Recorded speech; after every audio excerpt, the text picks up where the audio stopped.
MEG03 British novel. इस video में हम बात करेंगे कि how to prepare this paper for exam.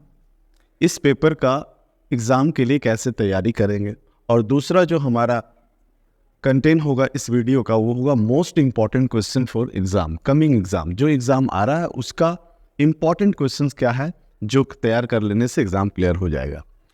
अब हम आपको बताते हैं कि इस पेपर में टोटल जो है 9 नॉवेल्स हैं, 9 नॉवेल्स आर देयर। अब ये 9 नॉवेल्स में अगर आप पिछला 5 से 10 साल का क्वेश्चन को स्टडी करें, लास्ट प्रीवियस ईयर का अगर 5 से 10 साल का क्वेश्चन स्टडी करें तो आप देखोगे कि हर एक नॉवेल से किसी से 8, किसी से 10, किसी से 12 तरह के क्वेश्चंस आए हैं। अगर हम सारे क्वेश्चंस को पढ़ना चाहे भी तो टोटल कितने क्वेश्चंस होते हैं, अगर देख लो तो टोटल 100 क्वेश्चन अप्रॉक्स होते हैं। Is it possible? क्या संभव है इतना क्वेश्चन का पढ़ना? एकदम संभव नहीं है, बिल्कुल संभव नहीं है। तो आइए बताते हैं क्या तरीका है, कैसे क्या करते हैं।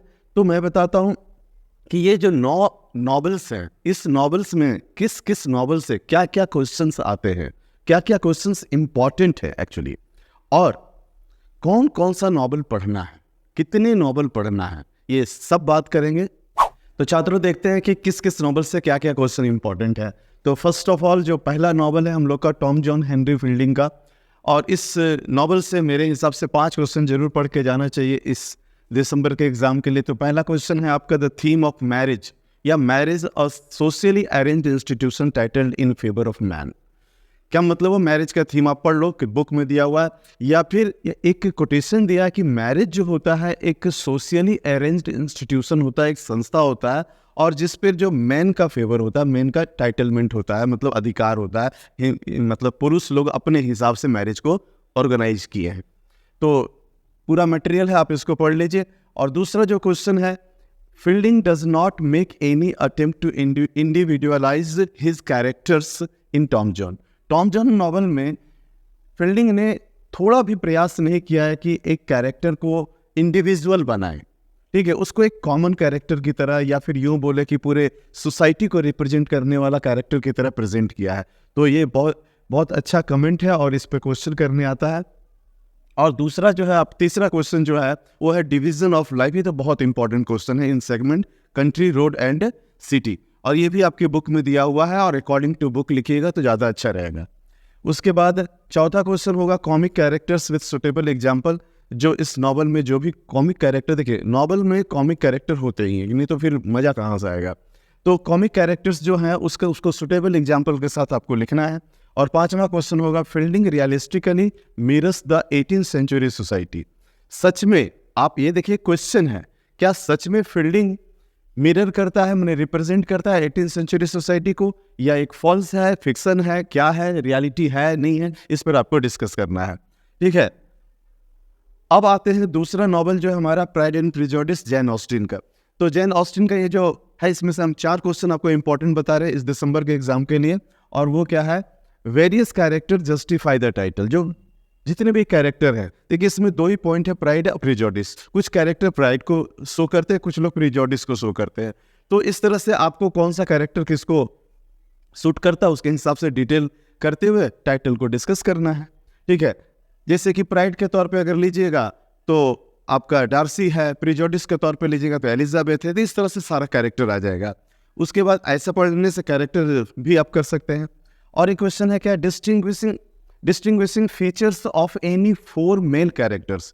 कोई भी जो 4 कैरेक्टर है, मेल कैरेक्टर हैं, उसका बारे में आप लिख दीजिए, हो जाएगा, और कुछ करना नहीं है इसमें, ठीक है। और तीसरा question the social and economic realities of women's life.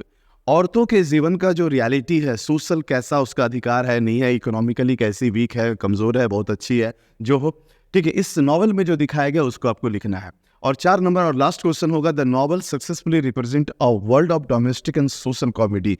क्या ये बात इस नॉवल के लिए सही है, नहीं है, इस पे आपको डिस्कस करना है कि ये नॉवल जो है एक सोशली कॉमेडी है, एक डोमेस्टिक कॉमेडी है या नहीं है, ठीक है। अब चलते हैं तीसरे नॉवल में। तो तीसरा नॉवल है आपका उदरिंग हाइट्स, एमिली ब्रॉन्टे का। इससे देखिए एक इंपॉर्टेंट क्वेश्चन 5 बता रहे हैं, क्या क्या है। पहला देखिए सेटिंग पढ़ लो, ठीक है, सेटिंग ऑफ उदरिंग हाइट्स। दूसरा जो है नेली का कैरेक्टर पढ़ लीजिए एज ए नैरेटर। तीसरा आप कैरेक्टर स्केच ऑफ कैथरीन पढ़ लीजिए और उसका एक इम्पॉर्टेंट रोल है bringing out her inclination to support underdogs. जो भी अंडरडॉग्स है, जो सफरिंग पर्सन्स हैं, उसको कैसे वो सपोर्ट करती है उसके बारे में पढ़ लीजिए। और चौथा क्वेश्चन है examine how multiple perspectives enrich the narration of novel. ये जो नॉवल है इसका नरेशन को इनरिच करने के लिए बहुत सारा पर्सपेक्टिव यूज़ किया गया है, तो मल्टीपल पर्सपेक्टिव है उसको आपको एग्जामिन करना है। और लास्ट क्वेश्चन है, लेकिन ये लिस्ट नहीं है, बहुत इंपॉर्टेंट क्वेश्चन है, Heathcliff evokes both sympathy and diversion, do you agree? क्या आप इस पे एग्री करते हो? देखिए इसका जो कैरेक्टर है हेथक्लिफ का, ये दोनों ही चीज़ हम लोग को बताता है, एक सिंपैथी भी दिखाता है, इससे हम लोग को सिंपैथी भी आता है कि बहुत ही भाई सफ़र किया है, बहुत ज़्यादा तकलीफ कर रहा है। और साथ में क्या होता है डेरिजन भी होता है कि लोग इसका हंसी मजाक भी उड़ाते हैं, ऐसा भी दिल करता है कि इसका भी बहुत सारा गलती है इसमें। तो दोनों ही बातें हेथक्लिफ का कैरेक्टर कैसे रिफ्लेक्ट करता है ये आपको पढ़ना है। और चौथा का नॉवल हम लोग का आता है ग्रेट एक्सपेक्टेशन, इस चार्ल्स डिकेंस का लिखा हुआ है। और ये चार्ल्स डिकेंस का जो ये नॉवल है, इसमें से देखिए हमने 5 क्वेश्चन लिखा है। पहला क्वेश्चन आप पढ़ लो, Great Expectation as a bildungsroman novel. क्या एक बिल्डिंग रोमन है? तो सबसे पहले इसमें बिल्डिंग रोमन का क्या करना, आपको डेफिनेशन देना है, उसके बाद जो है उसके उस डेफिनेशन उस फीचर के आधार पे इसको एनालाइज करना है इस नॉवल को। उसके बाद दूसरा क्वेश्चन क्या है, trace the element of a fairy tale used and re invented in the novel. देखिए फेरी टेल तो है ही, फेरी टेल का एलिमेंट इसमें है, वो एलिमेंट्स बताना और बताना है कि फेरी टेल का जो जेन्योर है उस जेन्योर को यहाँ पर कैसे री इन्वेंट किया गया है। तीसरा क्वेश्चन है आपका, great expectation is an example of the upward mobile aspiration of Victorian society. Victorian society में एक एक्सपेक्टेशन होता था कि उस समय के लोग जो है अपवर्ड राइजिंग मतलब इम्प्रूवमेंट की ओर जाते थे, तो इस बात को कैसे अग्री करता है ये नॉवल, ये बताना है। और चौथा क्वेश्चन सिंपल है, टाइटल पढ़ के जाना है इसका। और पांचवा क्वेश्चन है, देखिए पांचवा और तीसरा क्वेश्चन थोड़ा सा मैच करता है, great expectation based on the Victorian theme of self improvement. Self improvement एक थीम होता था विक्टोरियन एज का, उस थीम को कैसे डिपिक्ट किया गया है इसमें, वो आपको बताना है। तो अब चलते हैं 5वें नॉवल पे। तो 5वां नॉवल का देख लेते हैं। 5वां नॉवल है मिडिल मार्च और इसके राइटर है जॉर्ज एलियट। इससे क्या क्या क्वेश्चन इंपॉर्टेंट है, तो देखिए फर्स्ट क्वेश्चन आपका हो जाएगा, how does community operate as a moral voice.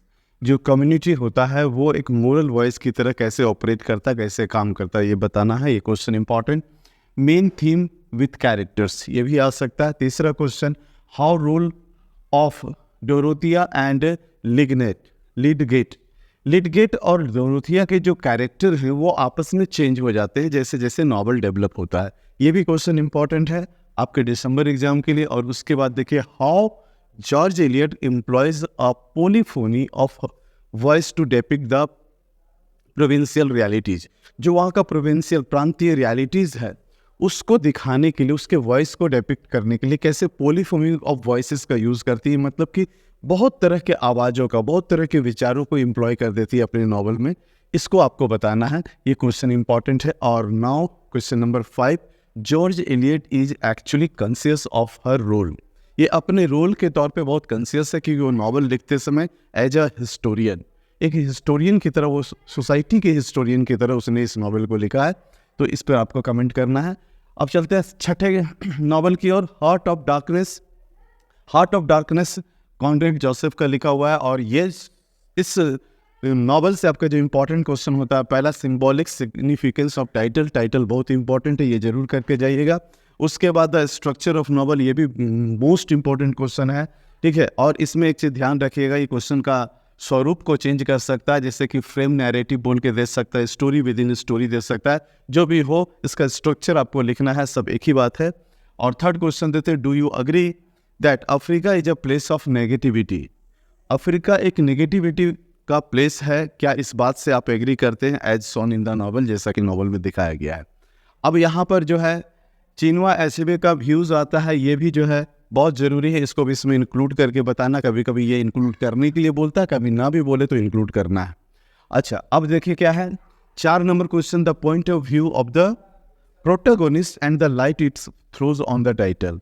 Protagonist जो है, यहाँ का हीरो जो है, उसका क्या व्यू है, क्या पॉइंट ऑफ व्यू है, और वो पॉइंट ऑफ व्यू इस टाइटल पे क्या लाइट थ्रो करता है, क्या प्रकाश डालता है, वो आपको बताना है। नाउ 7वां नॉवेल में चलते हैं, a portrait of the artist as a young man. A portrait of the artist as a young man, James Joyce का लिखा हुआ, और ये जो नॉवेल है बहुत इंपॉर्टेंट नॉवेल है, इसको पढ़ना ही चाहिए एक लिटरेरी स्टूडेंट को, ठीक है। अब देखिए इसमें जो क्वेश्चन इंपॉर्टेंट है, पहला question, point of view in the novel and what purpose it serves. Novel में किस पॉइंट ऑफ व्यू की बात किया गया है और ये कौन सा पर्पज को सर्व करता है, क्या उद्देश्य बताता है, वो बताना है। दूसरा क्वेश्चन है, what role symbols play in the novel, symbols का क्या रोल है वो बताना है। और तीसरा क्वेश्चन है, the important of Christmas dinner, इस नॉवेल में क्रिसमस डिनर का एक इवेंट का बारे में बताया गया, और उस इवेंट का, क्रिसमस डिनर का क्या इम्पैक्ट स्टेफन के लाइफ पे पड़ता है, ये आपको बताना है। स्टेफन इस नॉवेल का हीरो है, ठीक है, प्रोटैगोनिस्ट है। अब चौथा क्वेश्चन देखिए कि स्टेटमेंट है, स्टेफन्स ग्रोथ, स्टेफन का जो ग्रोथ होता है, यहाँ पर जो उसका 8 से मैंने बचपन से एडल्ट तक का ग्रोथ दिखाया गया है, ठीक है। तो स्टेफन का जो ग्रोथ है इनटू एडल्टहुड, एडल्ट जब बनता है, बच्चा से लेकर के वो एडल्ट बनता है इस नॉवेल के थ्रू, इस टर्ब्यूलेंट, वो बहुत ही ज़्यादा टर्ब्यूलेंट मैंने भयंकर है, बहुत खतरनाक है। ऐसा जगह ये स्टेफन चल जाता है जहाँ पर उसको बहुत सारा खतरा होता है। तो उसका जो ग्रोथ है एक टर्बुलेंट इवेंट है, because his inability to relate to people. क्यों? क्योंकि वो लोगों से रिलेट नहीं कर पाता है, ठीक है, वो लोगों को समझ नहीं पाता, लोग उसको धोखा देते हैं या गलत व्यवहार उसके साथ करते हैं। एंड इन जनरल सेंस में तो लोगों के साथ, और स्पेशल केस में, पर्टिकुलर केस में लिया जाए तो औरतों के साथ भी उसका रिलेशन सही नहीं रहता है। तो इसको आपको डिस्कस करना है, ये क्वेश्चन इंपॉर्टेंट है। The last question, the principle of aesthetics postulated by Stephen, Stephen ने इसमें एक एस्थेटिक का, एक ब्यूटिसिज्म का एक प्रिंसिपल दिया है, उस प्रिंसिपल को डिस्कस करना है। ये भी क्वेश्चन बार बार आता है, बहुत इंपॉर्टेंट है। अब चलते हैं 8वें, तो देख लेते हैं 8वां नॉवल भी। 8वां नॉवल है अ पैसेज टू इंडिया, इन राइटर है इसके E.M. Forster, a passage to India. इसका देखिए क्वेश्चन क्या क्या इंपॉर्टेंट है, 5 क्वेश्चन बताते हैं, आप अपने हिसाब से पढ़ लीजिएगा जो जितना पढ़ना है। पहला क्वेश्चन जो बहुत ज़्यादा इंपॉर्टेंट है, character of Aziz from a racial point of view. Racial point of view, क्योंकि वो मुस्लिम था तो इस्लाम को रिप्रेजेंट करता था, उसके हिसाब से उसका कैरेक्टर, उसके साथ कैसे मार्जिनलाइजेशन होता है, भेदभाव होता है, वो सब भी आप देख लीजिएगा। और दूसरा जो क्वेश्चन है, रिप्रेजेंटेशन ऑफ 3 मेजर रिलीजन्स। इस नॉवल में तीनों रिलीजन को दिखाया गया, हिंदुइज्म को, इस्लाम को और क्रिश्चियनिज्म को। और तीसरा क्वेश्चन देखिए इसमें इंपॉर्टेंट है, a passage to India suggest that the East and the West are irreconcilable polarities. इसका क्या मतलब हुआ कि ईस्ट और वेस्ट जो है कभी नहीं मिलने वाला ध्रुव है, 2 अलग अलग चीज़ें जो कभी एक दूसरे से मिल नहीं सकते, ऐसा ये नॉवल सजेस्ट करता है, नहीं करता है, आपको डिस्कस करना है, ठीक है। चौथा क्वेश्चन है, how E.M. Forster engage with history in the novel. History को कैसे रिप्रेजेंट किया है इस नॉवल के अंदर, वो आपको लिखना है। तो हिस्टोरिकल फैक्ट जो भी इसमें है वो सारी बातों को लिखना है। और 5वां क्वेश्चन है, what do you understand by gender justice. Gender justice से आप क्या समझते हो, व्हाट इज जेंडर जस्टिस। तो जेंडर जस्टिस क्या होता है भैया, औरतों के खिलाफ कुछ गलत नहीं होना चाहिए, उस पर अत्याचार नहीं होना चाहिए।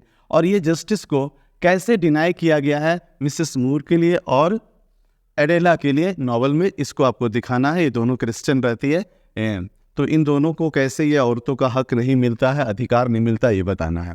और लास्ट नॉवल हम लोग का the prime of Miss Jean Brodie, Muriel Spark का है। और इसका जो, इसमें से भी हम 5 क्वेश्चन बताते हैं और पढ़ना है आपको। देखिए इसमें एक चीज़ है कि क्वेश्चन जो है पहला simple, the issue of morality as raised by the author in the novel. इस नॉवल में मॉरलिटी का एक इशू को रेज किया गया कि आदमी कितना मोरल रह गया है, नैतिकता कितनी बची है, उसके बारे में उस पर क्वेश्चन है। दूसरा क्वेश्चन है the narrative technique in the novel, इस नॉवल का नैरेटिव टेक्निक क्या है। तीसरा क्वेश्चन है, comment on the Miss Brodie as a symbol of nonconformity. वो नॉन कॉन्फॉर्मल है, वो हिसाब मैंने समय के हिसाब से, स्टैंडर्ड के हिसाब को फॉलो नहीं करती है, कुछ नया चीज़ सोचती है, नया सोच है, नया विचार है, इस बात पर कमेंट कीजिए। और चौथा क्वेश्चन है, एसेंशियल फीचर्स ऑफ फिक्शन। ये देखिए क्वेश्चन हिस्ट्री से है, इसी टाइम का हिस्ट्री से है, ये खास तौर से इस नॉवल से क्वेश्चन नहीं है। The essential feature of fiction written by women during post war year. ये क्वेश्चन आप कर लीजिएगा, क्योंकि ऐसा क्वेश्चन बहुत कम आता है, लेकिन आता है तो फिर दिक्कत हो जाता है, इसको ध्यान दीजिएगा। देखिए पांचवा क्वेश्चन क्या है, नॉवल इज, ये नॉवल जो आपका है the prime of Miss Jean Brodie, ये जो नॉवल है is a significant contribution to the evolution of feminist fiction. Feminist fiction के इवोल्यूशन के लिए एक बहुत बड़ा कंट्रीब्यूशन है। ऐसा करके आपको इस नॉवल को डिस्कस करना है और ये क्वेश्चन भी इम्पॉर्टेंट है। इसके अलावा जैसा कि हम बताए थे कौन कौन नॉवल पढ़ना है और कितने नॉवल पढ़ना है, तो देखिए 9 क्वेश्चन रहेंगे आपको, उसमें से सिर्फ 5 क्वेश्चन, जो हर क्वेश्चन 20 नंबर का होगा, 5 क्वेश्चन करना होगा। तो एकदम सिंपल सा टारगेट है कि अगर आप 5 ही नॉवल पढ़ के जाते हो और एक आध कोई हिस्ट्री आ गया, चाहे ऐसा कुछ क्वेश्चन आ गया जो आपने नहीं पढ़ा, तो दिक्कत में पड़ जाओगे। इसलिए मेरा सजेशन रहेगा कि कम से कम 6 से 7 नॉवल का समरी पढ़ लो, उसका कैरेक्टर पढ़ लो और जो मैंने क्वेश्चन बताया है वो पढ़ लो। अब वो 7 नॉवल कौन कौन होगा वो आप अपने हिसाब से देख लो। जो भी नॉवल आप पढ़ना चाहते हैं कोई भी 7 सेलेक्ट कर लो और उस 7 को पढ़ के चले जाओ। All the best.